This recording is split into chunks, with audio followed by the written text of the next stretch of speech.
So what I'm going to be looking at doing is fitting these to a variety of different locomotives. What do you get in the box? You get 4 of the power controller boards, and that's these with the Zen written on, and you'll see there's like a little tiny plug on both ends. And the whole purpose of these are the power management boards. You may be looking at that and thinking, well, which end plugs to which? But what you can see there, I'm just trying to hold that up.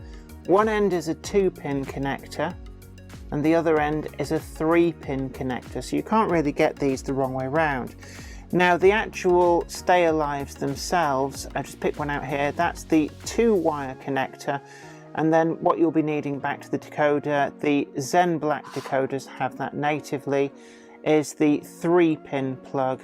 And effectively what you're doing is you're daisy chaining decoder to the power management board to the Stay Alive. And because these are separate, it does mean that you've got a little bit more flexibility on how to fit these into the model.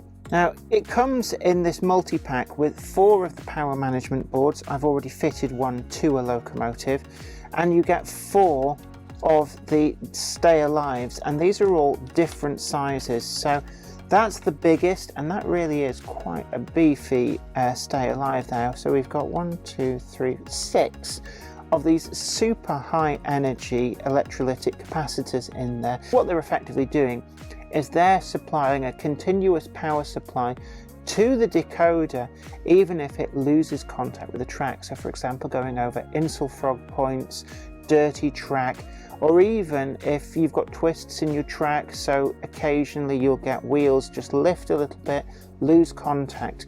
If you don't have the Stay Alive, then what's likely to happen, although of course the brownout protection on the Zen Black and the Zen Blue Plus decoders will go some way to alleviate that, there's no real substitute to having a Stay Alive for super silky smooth performance, and particularly on small shunting locomotives. First up, I've picked one of the really great Oxford Rail Janus shunters, and one of the reasons for going for this is it is a short 6-coupled wheelbase, but there is a reasonable amount of space inside here. Now I had to work a little bit on this to make sure it fitted in, but the Oxford Rail Janus shunter does have a lot of space. You can see here I used the micro 8-pin Zen Black decoder. The decoder is there.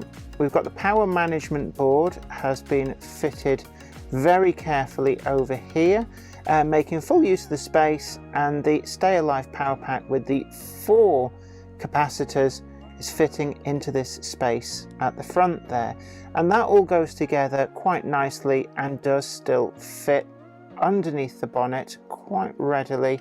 So we can just carefully put this back together and just slide this in.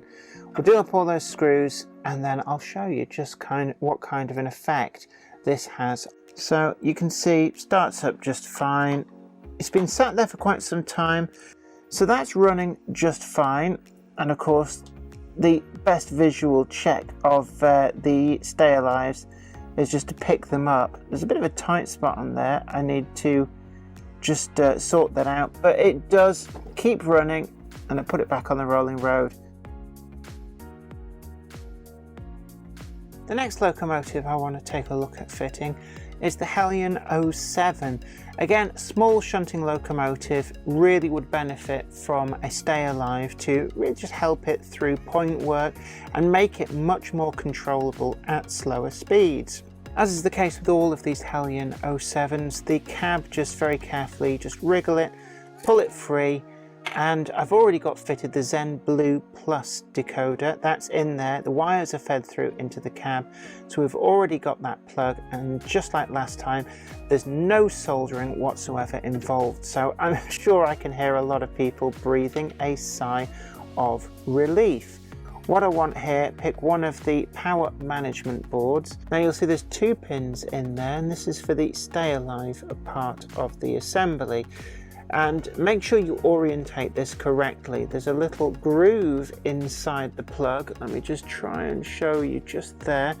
And the plug itself has lugs, a little bit difficult to photograph in the white. and they're biased towards the tops. Just do make sure you get that the right way around. It is an easy plug fit. If it's not going in, it's probably because it's the wrong way around, so don't try and force it. So we've got that side of the board all done and dusted. So all that's left now is to plug this into the decoder end of all of this. And again, we've got that lug and groove to make sure that we get the plug the right way up. That's very important. So you can see there, the actual grooves are biased to the bottom. So just turn that over and you'll find there, solder free, just plugs straight in, and you'll feel it sort of click in place. It doesn't need a lot of force. What I now need to do with this is make sure it all fits into the cab. Let's just see about, I think we can probably wind the wire around. That just stops it from doing its own thing in there. And just very carefully feed all of this in. The power management board does actually fit lengthways across quite nicely. Just feed some of this extra wire in there out of the way. Line up the cab. Just make sure we're not getting any of the wire falling out of place. And you'll just feel the cab push into place, and we've got that Stay Alive in there. We don't need to change any of the CVs. There's no soldering gone on there. You can see just how quickly it came together. So there's another locomotive there ready to be tested on the layout.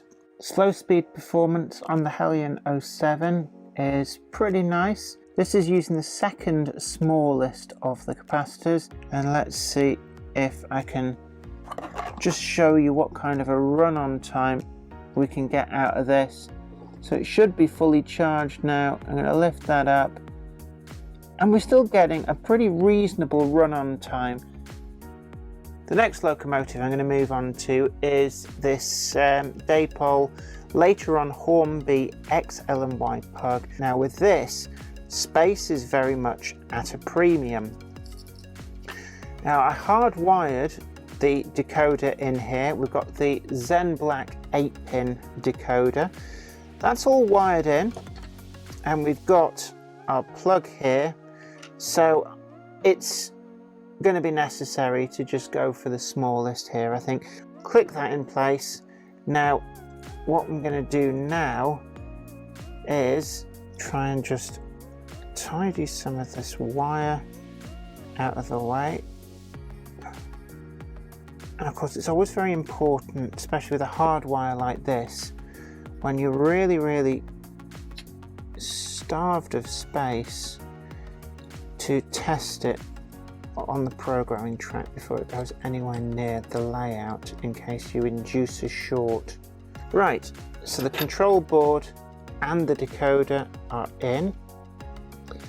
Now we're just going to free up the space, plenty of space at the top here. I would personally use like black card as well, just to make it look like maybe there's like a canvas cover going in on the side. That is a really tough fit, it has to be said. Now that should be reasonably charged now, so I'm going to lift her up, and you can see that the actual run-on time off the smaller Stay Alive capacitor, it'll certainly get this locomotive across minor undulations in track, dirty track, and insulfrog points. So again, should be fully charged. I'm going to lift it up, and we don't get a lot of run-on time. We get enough that this is still a perfectly usable Stay Alive system.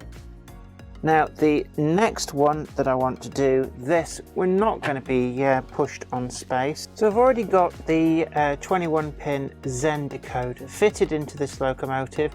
There's our solderless fly lead for the Stay Alives. And as you can see there, the Bachmann 21-pin chassis gives you this cutout. It's intended for a speaker if you go down the sound fitted route, but that is the perfect size to put in the Stay Alive decoder and not have to worry at all about a lack of space. So again, we've got our power management board. Just going to plug that in. Again, the other end, very, very easily plug that in. It's as simple as that. No soldering. And I know I'm not the biggest fan of soldering. Not very good at it. I know a lot of people are probably even less keen on soldering than even I am. Now this locomotive chassis block is going to be a good heat sink for any heat generated in all of this. I'm just going to wrap the surplus wire, that in underneath there, the power management board, I've got that in over the top, just try and get that into there. I'm going to put a twist on these wires just to keep them where I want them. And it's just simply a case of refitting the body. And so you can see there the slow speed control on this is really, really good. So that's on the lowest setting that this is set for. So this is on effectively 1 out of 128, and it's going just fine on what is actually a little bit dirty track, because this doesn't really get used a lot there. Just going to change its direction. There's no flicker whatsoever in the lights. And this locomotive should be fully charged. So I'm going to put a little bit of speed onto it. And I'm going to reach over, and you can see those wheels just keep turning. Now this is very much a beast of a Stay Alive. You can see there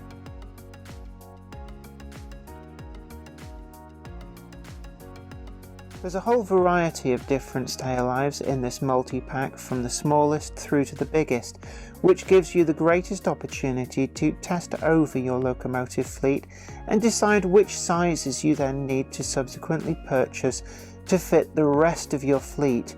The multi-pack is a really great way of finding what works best for you, and the best selling points being the lack of any need to solder, and of course the native CV-less settings whereby you just plug and go, although CV settings can be adapted later on should you choose to change some of the performance characteristics on your models.